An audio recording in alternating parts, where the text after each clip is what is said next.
A poet was murdered this week, and I would like to talk about it. Hello, fellow readers. My name is Mel. I'm the Equal Opportunity Reader. I read everything through a multicultural lens informed by Blackness, and yeah, this week, January 7th, 2026, a poet was murdered. Now, some of you already know where I'm going with this, or at least you think you do. Some of you have no idea what I'm talking about and are already traumatized, and I would like to ask both groups of you people to just bear with me here, please. So, this is the poet in question. Her name at the time of her death was Renee Nicole Good. The name that she wrote under as a poet was Renee Nicole Macklin. And she was a pretty damn good poet, too. In 2020, she won the Academy of American Poets Prize for a poem that is called On Learning to Dissect Fetal Pigs, which is a pretty good poem. You can easily find it on the internet if you do a search, but it really does have some banger lines to go with that banger title. It has things in it like, remember the slick rubber smell of high gloss biology textbook pictures. They burned the hairs inside my nostrils in salt and ink that rubbed off on my palms under clippings of the moon at 2:45 a.m. I study and repeat. Ribosome, endoplasmic, lactic acid, stamen. At the IHOP on the corner of Powers and Stetson Hills, I repeated and scribbled until it picked its way and stagnated somewhere I can't point to anymore. Maybe my gut, maybe there in between my pancreas and large intestine is the piddly brook of my soul.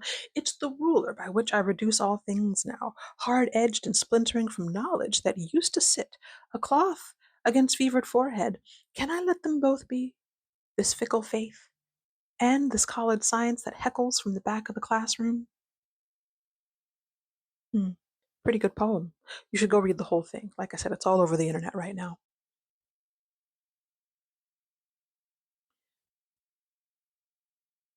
Renee was an excellent poet.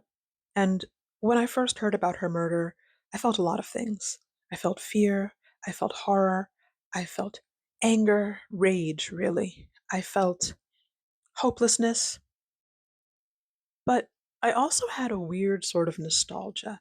I don't know what you call nostalgia when it's negative, but that's what I felt. There was this creeping sense that this has all happened before. And so my mind, my spirit, my emotions went all of these different places when I first heard about Renee Good's death. And then they went to George Floyd. Remember when I said that my lens is informed by blackness? George Floyd was murdered by a police officer in May of 2020 in Minneapolis, the same city where Renee Good was murdered this week. George Floyd was a poet, well, a lyricist. He was in a hip hop group, a couple of different hip hop groups, actually. He was a musician, he was a rapper, he was a poet, he was involved in his local hip hop scene, and hip hop is poetry, whether you like it or not. It's interesting because that's not something that anybody ever talks about with George Floyd.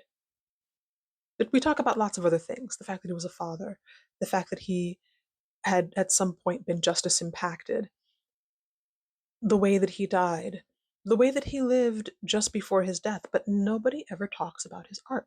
And I think that one of the saddest things about George Floyd is that nobody talks about his art. It's like there's a huge missing voice in the landscape of art.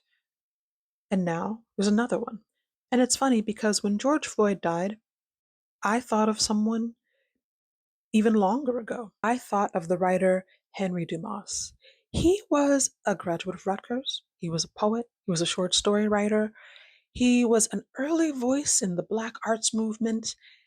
And in 1968, at the age of 33, Henry Dumas was shot and killed by a New York City transit cop because he jumped a turnstile in a subway station.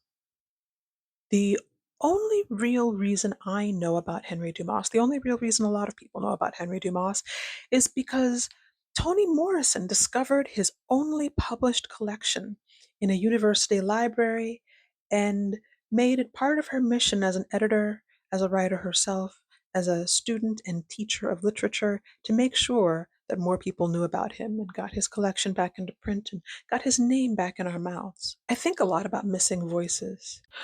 I also think about how often state sanctioned violence, racist violence, sexist violence, Imperial violence, fascist violence, is responsible for the loss of vital artistic voices.